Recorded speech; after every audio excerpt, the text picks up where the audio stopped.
I'd like to thank our sponsor, Cobia Boats, bringing you this episode of the On the Water podcast. From tournament fishing to cruising with family and friends, Cobia Boats will hook you with fishing features done right and comfort that doesn't quit.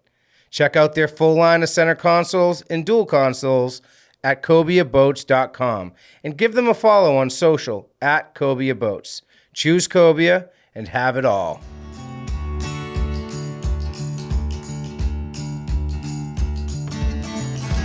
Welcome to the On the Water podcast. I'm Kevin Blinkoff.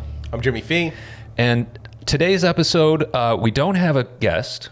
It's just Jimmy and I, and we're going to talk about a topic. We're going to talk about travel and fishing and taking big fishing trips for fun. We do get a chance working for On the Water. We are blessed. We occasionally do get to do some travel. Traveling for the magazine tends to be work focused. You've got certain things you got to get done. You've got to get a story. You've got to get photos. You've got to get video. Sometimes it's sponsored by a manufacturer, and you're testing out a product. It's typically, it's great. We're honored to be able to do it, but there's work. And what we want to talk about today is the trips that we get to take. Champagne problems, sir. Yes. I do realize it sounds like I'm complaining. It's amazing. I get to go fishing for work. I get to travel for work. But today what I want to talk about is kind of the trips that we do that I would be doing if I worked at a fishing magazine or not. These sort of dream trips that we've both been able to take recently. I was able to go with my family and take a trip up to Canada, a fly-in fishing trip, something I've done quite a few times and I'd like to talk about. And Jimmy, you just got back from a pretty incredible trip down to Panama. Yeah, I did. So that one kind of came about really quickly. Chris Megan had booked that with a bunch of his friends and had to back out at the last minute. He was already in for the deposit. They couldn't find another guy to do the group. And the way these trips worked, this was with Kayak, Panama Kayak Adventure was the company that put this together. And they do groups of 6, and then they divide it 6 ways. So it would have put all his buddies in a tough spot. I figured, hey, I'll jump in. That sounds like a great way to spend a week in January. That worked great for you. And so talk a little bit about kind of what was the setup for this trip. I know before the trip actually happened, there were a lot of back and forth emails, a lot of planning, a lot of getting gear together. What's kind of the premise of setting up for this trip? So I wasn't quite sure what to expect. My expectation was a little different than reality. I thought, okay, we're going to be, basically we get dropped off at this lodge and then you're kayak fish to your heart's content. The one thing they insisted everybody have was a VHF radio, a handheld waterproof VHF radio, so you could communicate with the lodge and with the other kayakers.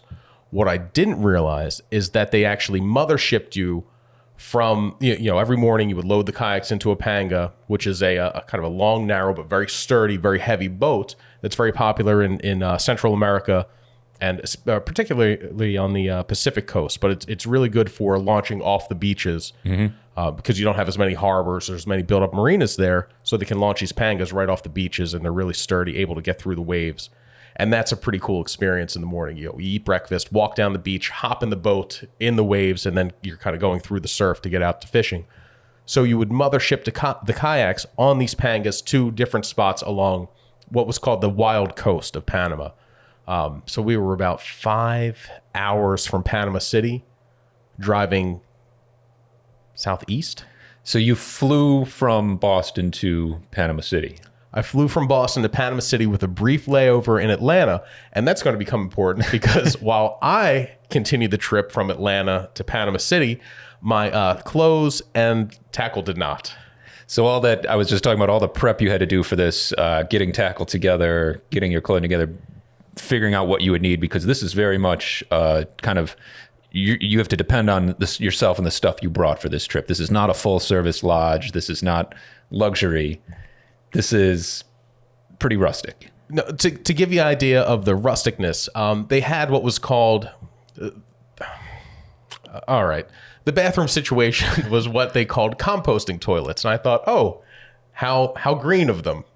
I didn't realize that it would basically just be a board over a bucket that was filled with sawdust. And then you were then responsible for completely covering your leavings with more sawdust, that then some poor guy who I know however much I tipped was not getting tipped enough would then have to take that bucket and burn its All contents. right, let's get back to the fishing. So, so you fly down to Panama City, then had an overnight in Panama City? Yep. So we would overnight in Panama City, and then there was a really long, kind of beautiful ride through. You would get out of the city. Traffic there was pretty unbelievable. We left at 4 a.m. The day after arriving in Panama City. We left our hotel. We got picked up in 2 vans to then drive to Cambutal, which is a little surfing town on the Pacific coast there, about 5-6 hours away. My luggage had not. There was one flight coming in from Atlanta, and that didn't get in until 2:30. So that was the early at 2:30 in the afternoon. That was the earliest our luggage was going to get there, and we were going to be a long way from Panama City by then. So with every step of the journey, we would then drive 5-6 hours, then take a 2-hour boat ride to the lodge. Eventually land at the lodge. And this whole time, I'm just getting further and further from my gear, from a clean pair of underwear, from everything that I had painstakingly packed. And you know this, going to Canada, part of the fun of fishing, of traveling for fishing in general, is that ahead of the trip packing. You go through everything. Oh, I might need this. I had everything I thought I could possibly need. I'm going to throw something these rooster fish have never seen before, or the bluefin trevally they've never seen. Probably a big paddle tail storm shad. So I'm going to bring those, and I'm going to bring the dock down there, and I'm going to throw that. And all that was still in Atlanta while I was getting into the Panga to head south. So my spirits were low at the start of the trip. So we can come back at the end of this to some tips for travel, how to pack, things like that. But I want to hear about the fishing. So you do get there, your luggage isn't with you, but you're able to borrow some tackle, some gear. What was the daily routine and the fishing like at this lodge? So the daily routine was every lodge you go to is going to have their own set of, they're going to have their own program. Mm-hmm. So this particular one was you would eat breakfast at sunrise, and then by about 7:30 you're getting into the boats and you're going fishing. I think, how do I want to say this? The fishing, I expected going to Panama on what was pretty much a remote coast, for the fish basically to just be chewing the paint off the bottom of the kayak, like it to be insane. Like these things are just ravenous. It was a lot more difficult fishing than I expected. I know that there's several popular YouTube fishing channels out there where the guys do fish in this area. They fish, I think Los Buzos is the name of it, and that's not too far from where I was fishing. But you really had to work. It was a long time between bites. Mm-hmm. A lot of casts, a lot of jigging. What these guys would do is they would drop you off in the kayaks, and then they would go out with their fish finder in the Panga and mark a hump or some structure offshore and drop a buoy on that. And then you would use that. You could bring your own fish finder and electronics if you wanted to travel with that. I tried to keep it simpler, so I didn't want to bring any electronics. Also, I knew that other people were going to have them, so I could. And your electronics wouldn't have made the flight anyway. So. Not that it would have mattered anyhow, but actually, the lithium battery I would have had with me, because you can't check those; you have to carry them on. So I would have had a battery to power nothing. So they mark a spot for you. They mark a spot for you, and then you go out and you can drop jigs, or they'll also try to troll up live bait. So that was also part of what I found interesting. Like I thought that your kayak fishing, you're launching from the beach, you're much more self-sufficient. I didn't realize there'd be so much reliance on the Panga. And it was windy. Every day it was pretty windy, pretty choppy. And I thought, like, how much additional would I have to pay these guys just let me fish out of the boat?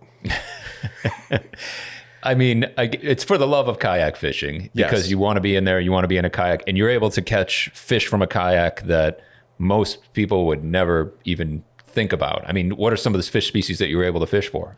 So rooster fish were pretty high on my list for what I wanted to catch. I've caught rooster fish in the past. I went surf fishing in Mexico in 2009, and that was another one of these kind of let's call it rugged trips, where you're not staying at a lodge, you're not staying at a resort.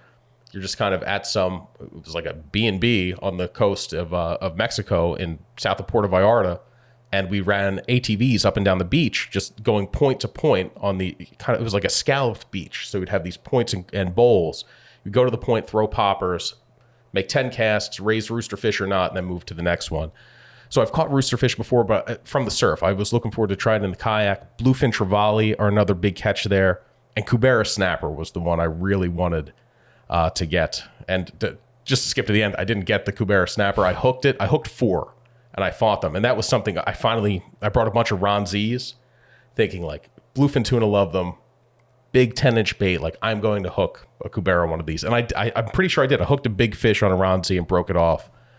So I do think that was a Cubera there. So some tuna as well, right? So one of the unique opportunities you have at this stretch of coast is it's called the Wild Coast. They call it the Tuna Coast. So there was a lot of yellowfin tuna. In fact, throughout the trip, you would look out and see these massive industrial commercial boats, fishing fleets, spreading a half-mile net between them and scooping up all the tuna, but they weren't in close to where we were fishing.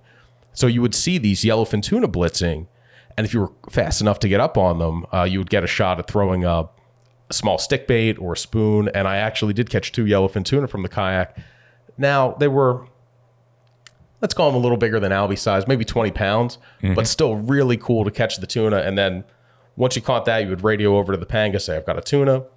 You throw that in the boat, and that's what's for dinner that night. That's nice. You got a kind of the ice box right there. They can take that, make sure your sashimi gets chilled. You don't have to be responsible for that on the kayak. It was more of a dry aging, I would say, in the Pangas. There weren't any coolers or ice. I remember that with the first tuna I threw in early in the day, and then I got back in there and I saw it there, later in the day, baking under the hot Panama sun. But it was still delicious after a day of kayak fishing. You're pretty worn out. I probably would have eaten anything. But no, it was good. The food was great. And we did eat fish we caught every day. So you got a chance to really sample a wide variety of these, these Pacific species. Roosterfish were all released. We ate tuna, a few different species of snapper and amberjack one day, one of the guys caught. And bluefin trevally we ate. And that was a fish. All these fish were delicious. The bluefin trevally, I've never eaten a chewier fish in my entire life. Like, this thing was a muscular fish. Yeah, that's not something you look for in a fish, is chewiness. But sounds like all in all an incredible adventure. I saw the pictures of the landscape. I mean, you're fishing along wild coastline. It looks, it's rugged. It looks like jungle. And what was amazing was you're catching these fish that are in pretty deep water within sight of land. I mean, not far off at all. No, they're the best fishing for like the roosters and the bluefin trevally is when you wanted to get right up to the rocks. I mean, these beaches were just cliffs. I'm sorry, these shorelines were just rocky cliffs. So you could be 50 feet from shore over 30 or 40 feet of water. I mean, it drops off just that quickly. And all those fish were running that surf line. So you had the big Pacific swell would go right up against the cliffs, create a bunch of whitewater, and would scatter the bait. And if you could get up close enough, well, you had to watch your back the whole time, make sure you didn't get into a dangerous situation, cast what for me was the best bait were the paddle tails. I did raise, when I finally, my gear arrived 3 days into the trip. So I had a fresh clothes and all my tackle. And once it got there, it was the paddle tails ended up being the hottest bait. Interesting. It was actually a thin, it's made by No Live Bait Needed. It's one of the ones that has the matching jig head and the slender profile, so you could cast it and then rip it in at a fast speed without it turning or spinning on its side. And that seemed to be really important. And it was as fast as you could reel. That's how the roosterfish wanted it. They're real. I remember that from my trip in Mexico, is if you slowed it down for a second and they got a real good look at it, they'd lose interest. Because they will follow it for 10, 20 feet before deciding to strike. Bluefin trevallies, generally, they'd be a couple cranks off the rocks. It is, like you're mentioning, it is fun to bring down northeast lures and try that out when you get to these fisheries. I was fortunate to do a trip to Crocodile Bay, which is kind of a famous, really now it's been redone and it's a luxury resort down in Costa Rica. Similar fishing along a coastline and chasing yellowfin tuna as well. And what we found, we got out there and there was one day, it was the day before we got there, that we heard the yellowfin tuna were blitzing, and you would throw anything and they would hit it, and they were throwing topwater poppers and everything and just catching as many as you wanted. And that we got there the next day and found the tuna, and for whatever reason, they were on smaller bait and they were incredibly picky. And so, you get out there and to describe, I mean, I'm sure you can see a lot of this on videos online, YouTube, Instagram, and so on, these sort of Panama or Costa Rica style tuna blitzes where you get spinner dolphins mixed in, birds diving, and it really just looks, everyone says National Geographic. You just see white water and fish blitzing everywhere.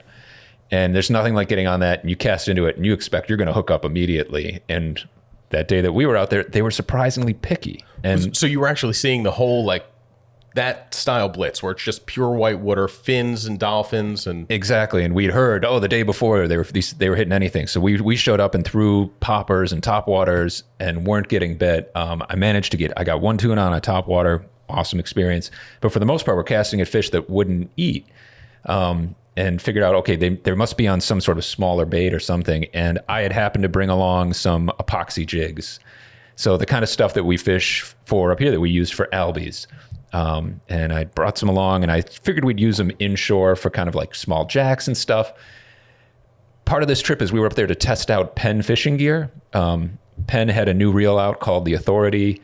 They had some rods and things. So we were testing out Penn fishing gear. And so I said, you know what, normally for yellowfin tuna, you wouldn't throw this 3,000 size reel. It was an albie setup at best at tuna. But I said, let's just see if they'll hit a little epoxy jig. And honest to God, threw out an epoxy jig, it splashed into the water. And by the time I came tight onto it, a tuna grabbed it and hit it. And it was, it was one of the better fish I caught that trip, probably about a 40-pound tuna or so on that setup. It was a battle. It definitely tested the gear, tested the angler, but really cool experience. It's just, that's part of that fun of going down there as a Northeast angler. And then, you talk to the captains down there who've been there all their lives, the local guys who've fished, and they've got all their lures and their techniques. And then you kind of show them, like, here's something, and like, that's, do you have any extras? Leave a few behind, and and gain some knowledge from them down there, and then kind of trade in that as part of the fun of these trips. So showing the locals something new, that's something you experienced on my trip. I thought once my surf stuff arrived, because I wanted to do some surf fishing outside the kayak fishing, I thought I'm going to, maybe I'll leave some of my lures with the locals after they see how many rooster fish and things I catch from the beach. So one night I'm out there with one of the guys in the small village that was near the lodge, and he had basically a hand line with a small mylar bucktail jig on it, and he outfished me 3 to zip that night. So that was something I took back with me. I'm not going to trade my surf rods for hand lines anytime soon, but the small mylar jig and just keeping it simple. I mean, I'm out there with the dock with all the big plugs, and he's like, he caught nice Jack Crevalle, a couple nice snappers, but it was a really cool experience. I would love to see you walk into the lineup at the canal or down at Montauk or a beach in New Jersey, everyone else surf casting, and you just show up with a hand line and start. You definitely clear a path, because the way he cast it, you have to get a lot of momentum, so he'd swing it around his head. Helicopter, the helicopter cast, yeah. Oh, I would take out 10 people at the canal.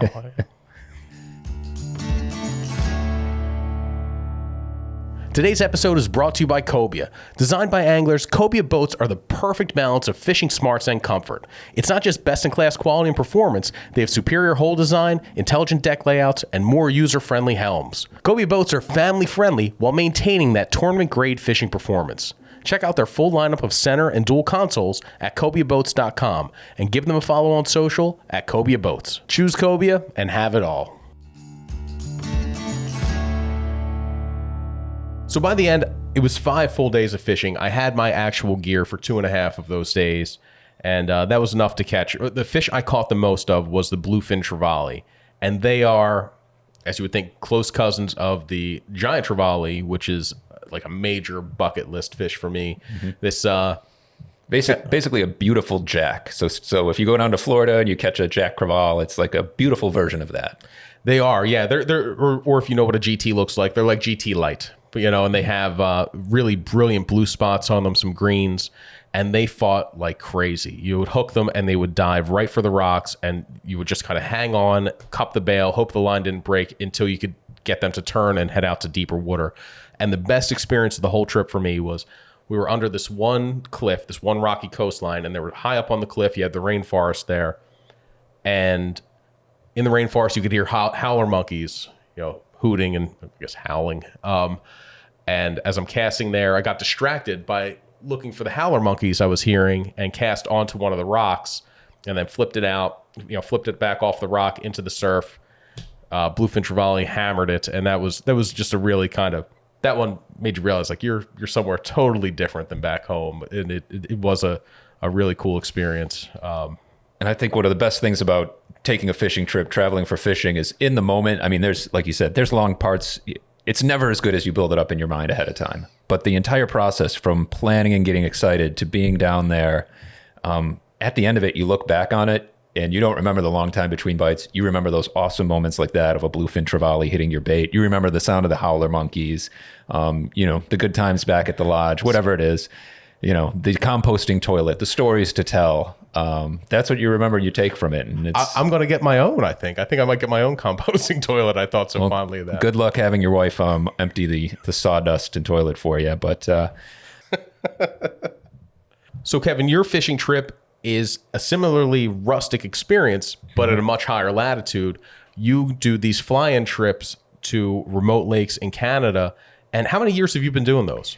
So this is something that my father started doing with his father and with my mom's father. So I would say now, let's see, if probably about 40 years or so ago, they started doing these trips, going up into Canada and doing everything from a drive-in trip to a remote fly-in where you're taking a float plane in.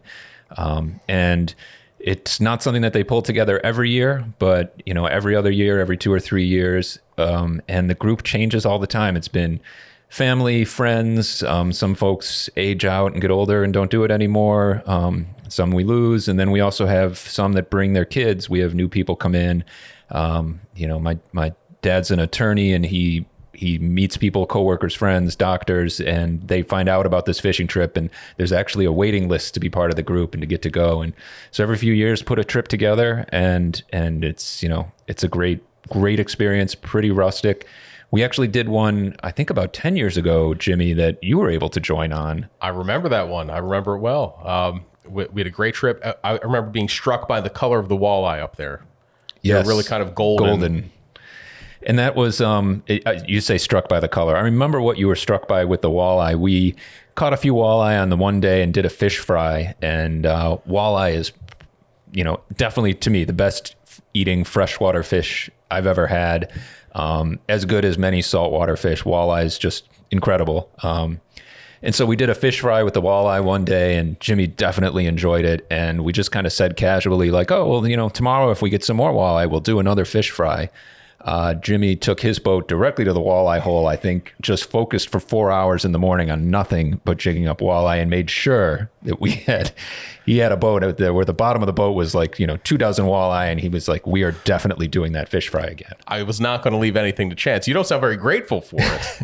It was great. We had a great fish fry. That's a big part of this experience, is doing the shore lunch, keeping some fish, part of the whole experience, frying it up, cooking yourself a meal. And that's to back up a little bit with the different types of trips you can do when you go up to Canada. So American plan lodges, very popular, tend to be a little expensive. And one of the things that we've always tried to do with this trip is keep it affordable so that we can do it more often.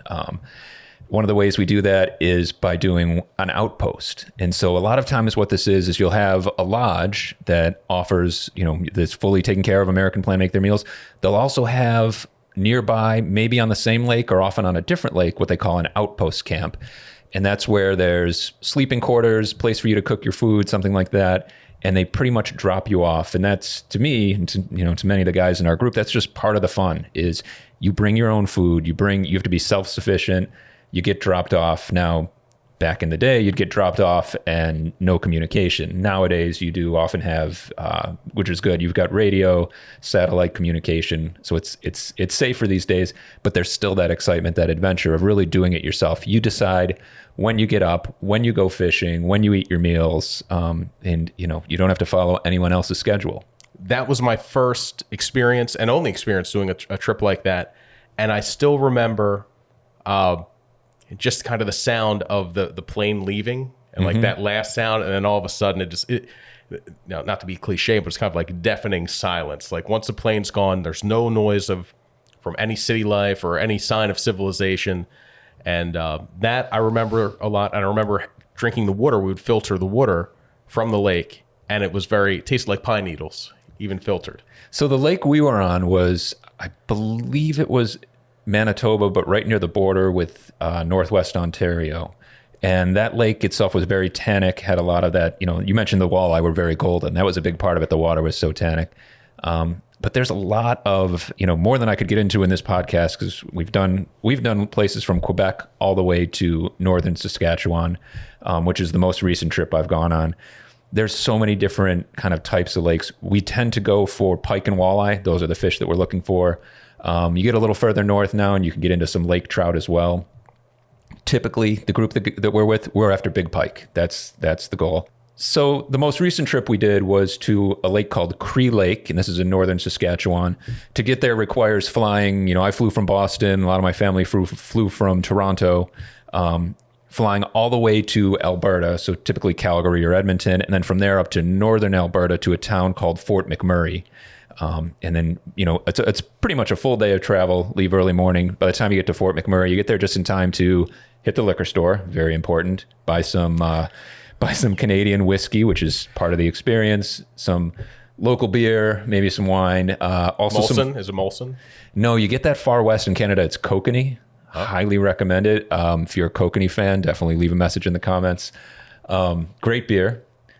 And also picking up some food. Some members of the group would hit the dispensary, which is in Alberta, is very popular. Some members of the group, I'm not going to name any names, but and then groceries. Did I mention food? Because we do also bring food along with the whiskey and the. You covered the beer and weed. And pack all that up, and then by then it's go out to dinner. We treat ourselves, have a nice dinner in Fort McMurray, stay overnight in a motel, and then some members of the group might hit a casino. That's another option.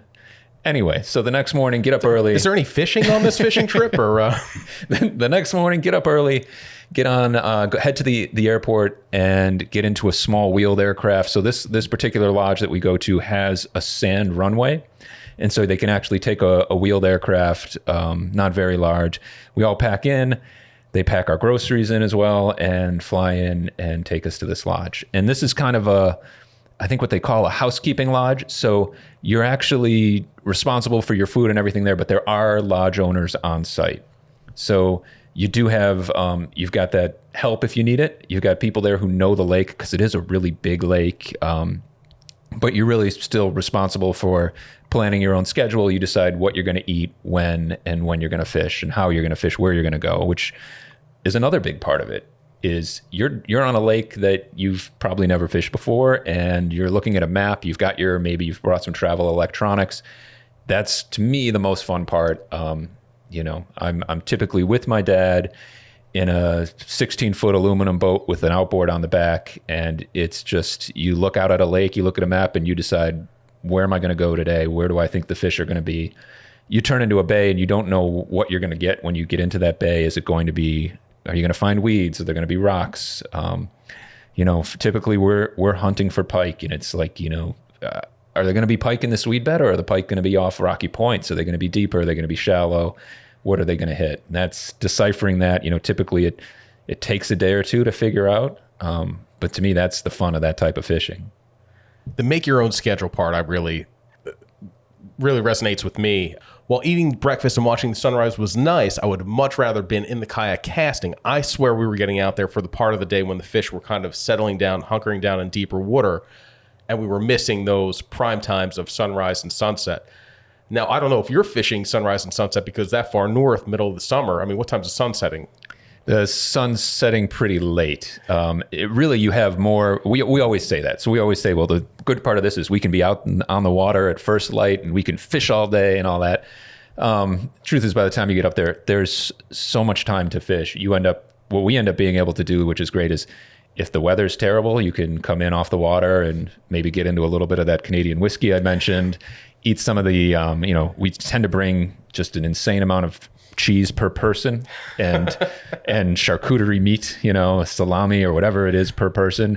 So a lot of eating, but you can take an afternoon off and realize like, okay, it's blowing, it's rainy. Why make ourselves miserable? We can go back out, versus staying at like a full service lodge, which is great. You're wined and dined and taken care of, but to have to come off the water at say 5 p.m. and eat a full meal and sit there and go through all that, and you feel like you're missing out on fishing. So highly recommend this idea. And it's also, I think I mentioned, it's a great way to save money to do these outpost trips. If you think a fly-in Canada fishing trip, I mean, if that's on your bucket list, but you feel like it's not affordable, there's some things you can do. Like I mentioned, we get a big group. If you can fill out the whole outpost camp, you can say to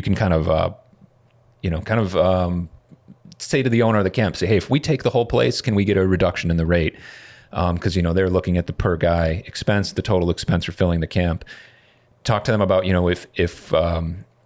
if we fill up the plane. A lot of times that's what they're worried about. That's what the big expense is for them.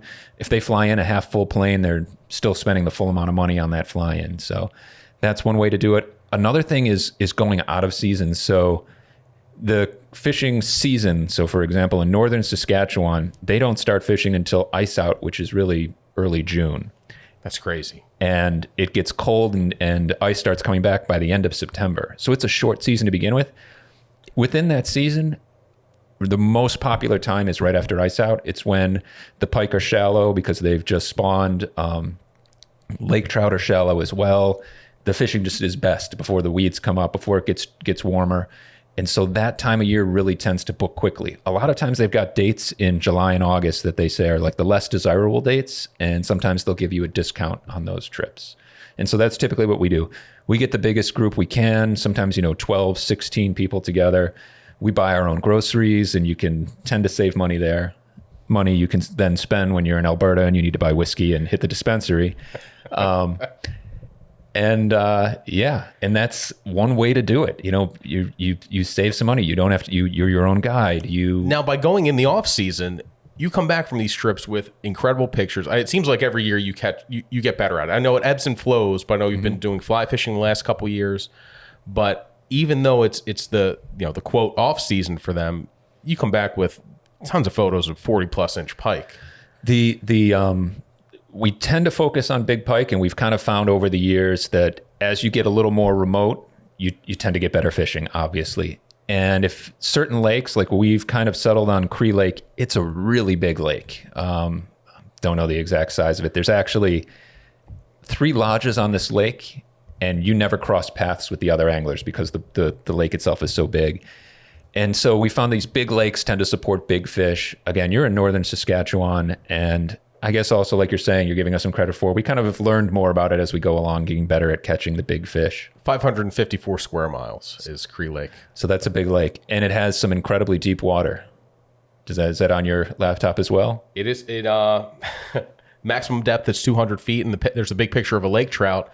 Now, a couple years ago, you got into some great lake trout fishing where some conditions had created almost like a lake trout blitz, and the way you described was almost how you would think of striped bass moving around. Yeah, lake trout you tend to think of as deep fish, and a lot of the people go up to Cree Lake who focus on big lake trout. They'll actually go in the summer months sometimes when those fish, they go into the deepest part of the water, deepest part of the lake, and you can really focus on certain areas and pull them out of deep water. And that's what we expected being there in the summertime. We said, if we want to catch lake trout, we're going to have to go deep. But what we found is that the smaller lakers, they're 5 pounds. They're still beautiful fish. They kind of you'd catch them while you were pike fishing. You'd catch them in a shallow bay, and you would even see them chasing bait to the surface. So I'm watching fish splashing and break on the surface like striped bass or bluefish, and get over to them, and sure enough, it's lake trout, and was able to get some casting flies, casting light spoons, and things like that. Again, the water up there is so cold that lake trout can come up to the surface and feed like that. Now, one thing you mentioned, just to back up, is that you can fish on these lakes, even though there's multiple lodges on them, on a lake that size, and not see anybody. Now, your family's from Buffalo, New York, where there's a lot of good fishing for the species you're going up there to fish for. Walleye, pike. You're probably a little bit too far north for smallies where you're going to Canada, but lake trout. But the appeal is getting away from the other fishermen. It's also kind of more, I don't want to call it an urban fishery, but it is. I mean, it is right. Buffalo Harbor's there. I guess that's an urban smallmouth bass fishery. Niagara River, a lot of very popular place to fish. There's incredible fishing in Western New York. The Great Lakes have incredible fishing, like you mentioned. Lake Erie's walleye fishing is probably one of the best in the world for big walleye, and lots of them. Ontario has great lake trout fishing. But for us, it's so different to get that far away from everything. to be on a lake where you don't see any other, there's nothing on the shorelines. Everything's unspoiled. You're not, if you see another boat, it tends to be somebody else from your group. And just, there's just nothing like it, like the air, the feeling of it. And to figure it out for yourself too. I mean, if I'm going to the Niagara River in 2 days and I'm going to be checking all these reports, you don't have that option. So I'm already looking into reports. I'm calling people I know who are there. You're going there and it's just kind of a blank canvas in terms of the lake. And it's intimidating, but it's also very exciting. It is. And it makes you feel like when you do find, on this last trip, my dad and I are kind of exploring and we go to the back of a bay. And again, I think it was this last trip it was either late July or early August and kind of expecting, okay, the water's warm. The Pike have probably moved a little deeper, but we go to the far back end of a bay and there's just like a tiny creek that comes off this bay and kind of just say, let's poke the boat up in there and just see how far back this creek goes. And, it's maybe twice the width of an aluminum boat and the water looks to be about 5 or 6 feet deep. And it just seems to be kind of going back into the marsh grass. And we start going back there and I'm looking over, I'm standing up and I got my Costa sunglasses on, so polarized, and I can kind of see in the water. And almost I start to see what look like logs. And it's just these enormous 40-inch plus pike on the bottom. And as we get close to them, they'd spook and take off and leave behind like a puff of sand and that. And, you kill the engine and go, oh my God, there's fish in here. And we caught some really big pike out of this, very tiny, shallow creek, basically. And you feel the whole time like, I discovered this. Like, I don't know, I'm sure somebody else had fished there before, but at the moment you're like, I might be the first person who's ever come to this spot and found these fish. There actually is a good chance that your lure is the first lure these fish have seen. And you can say that without it being completely unreasonable. It's a very real possibility. And it is like any other fishing. It can be incredible at times. It can be, we've had afternoons of catching, 10, 40-inch pike is probably about as good as it gets. And it's just the most fun in the world. And you just think like, you're the greatest fisherman. It can be tough at times. You can go long stretches without a bite. You can have a hard time finding fish. It's like fishing anywhere else, but really nothing to me like the experience. One of my favorite things to do is pike and walleye fish in Northern Canada. Highly recommend it. Tons more I could say about it. So if anybody has questions, feel free to reach out. It's something that I'll never get tired of talking about. I've got a couple questions for you in terms of traveling there and packing. The considerations for, you want to bring everything, but you really can't because you've got limited space once you're at the lodge, limited space on the small aircraft there. So how are you getting your gear there intact? Are you bringing all travel rods? You bring full-size rods? So that's typically the biggest thing is the plane. So whether it's a float plane or a wheeled aircraft, that's what limits you. Most of these lodges or outposts have a weight limit. Typically it's 40 pounds per person, 50 pounds per person, and that includes your food. It includes your alcohol, which weighs a lot. A bottle of whiskey is pretty heavy, and so what we found, cases of beer is a lot of weight. So bring the hard stuff. So bring the hard stuff. Yeah. A lot of the places will offer beer and water for sale once you get up there so that you don't have to bring it. It's got to be a tremendous markup. There is, but you're up in Canada, you're going to pay $5 for a single beer. It's worth it. So one of the things I do to save weight, what we found is if you go with a group, say of 10 guys, and each person brings their own tackle box, everyone's going to bring enough so that they could lose every lure 10 times over and still have, if you worry, you think like, okay, what if all that they want is a red and white spoon? I better have 10 of those. I better have 10 of the 5 of diamond spoon. I better have, 10 Rapala plugs or however many. Some guys bring more than that.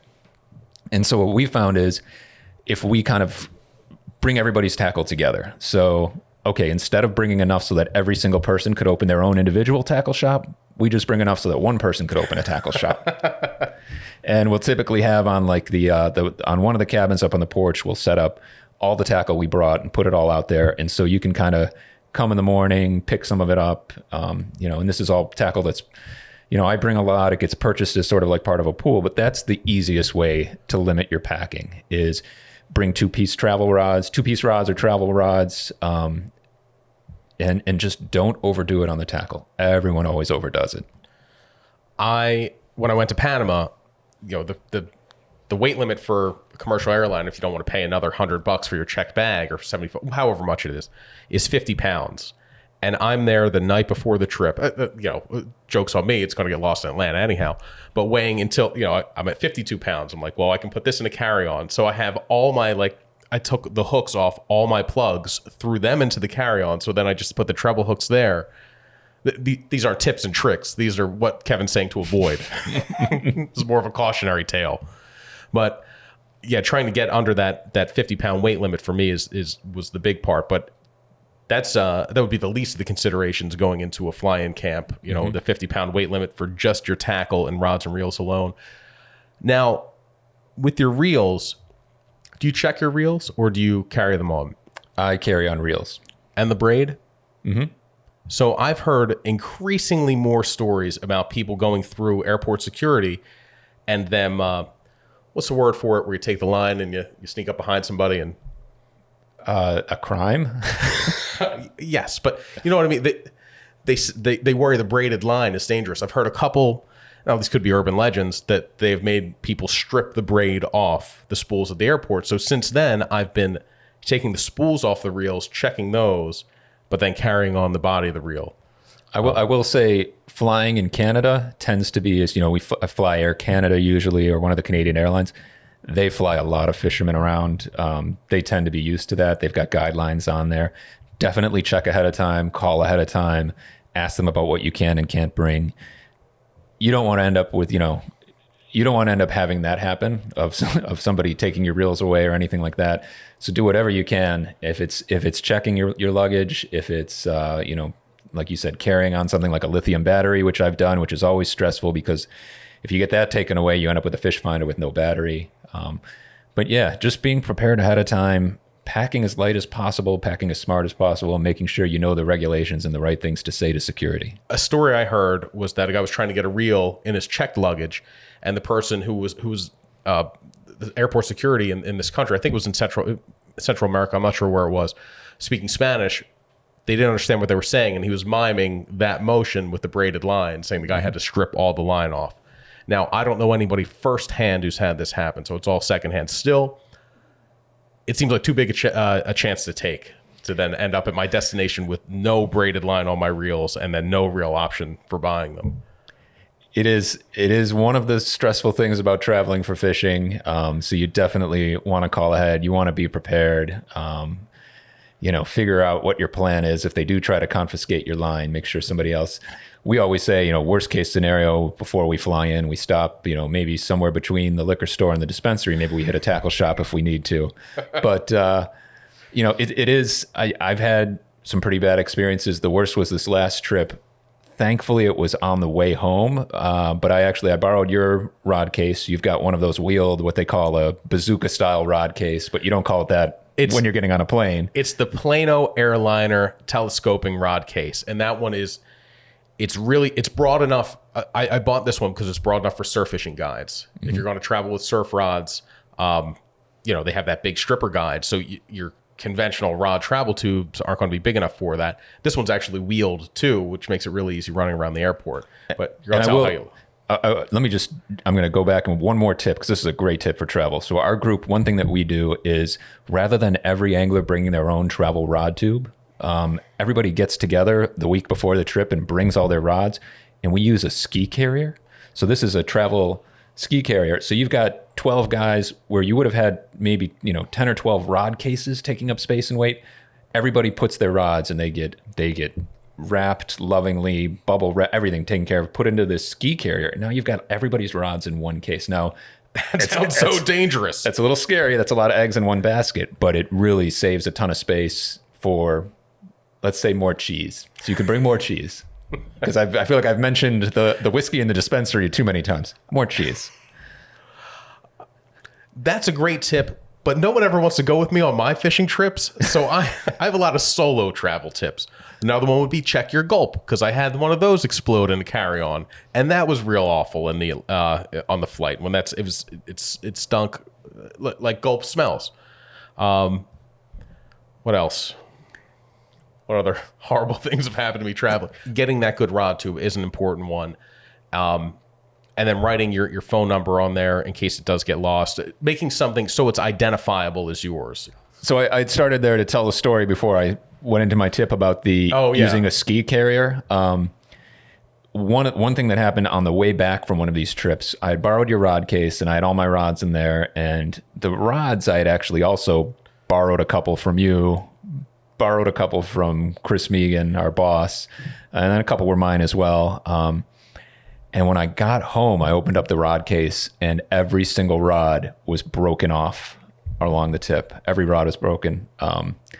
Sorry to just tell you this now, but and there was a little card in there that said like inspected by the Canadian travel, whatever their travel TSA is. So clearly they had opened up the rod case, inspected it for anything dangerous, broken every rod somehow. I don't know if they slammed it in the case or whatever, and then just put it all back together and sent it to me. So insurance is probably a good idea for some of these trips. Thankfully, I was able to contact the airline, and this was, shout out Air Canada. They were willing to give me credit off another flight for the trouble for that. So no outright offering to replace the rods, just credit toward your next flight? They gave me cash for the rods, which I'm realizing now I borrowed your rods, broke them, and then got cash for them. So I probably, Who knew this would be an expose? Probably realizing now that I should have told you about this sooner and probably given you the cash. Might have forgotten with all that cheese you guys have on your fishing trips. Who could blame you? So anyway, I think I owe you a couple rods and maybe some cash. It all evens out in the end. But that's not guaranteed. No, I'm saying it's not guaranteed that they will pay you cash for the rods they break. Security broke the rods, not the airline. The airline wasn't responsible. So Air Canada did go above and beyond in giving me, refunding the value of the rods and then also giving me a percentage off a future flight. So confession time, I borrowed Jimmy's rods and Chris's rods, broke them, got cash for them, never told them. And I'm just realizing that now.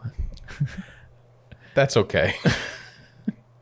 We'll sort it. I don't even remember what rods it was. See, everyone's happy.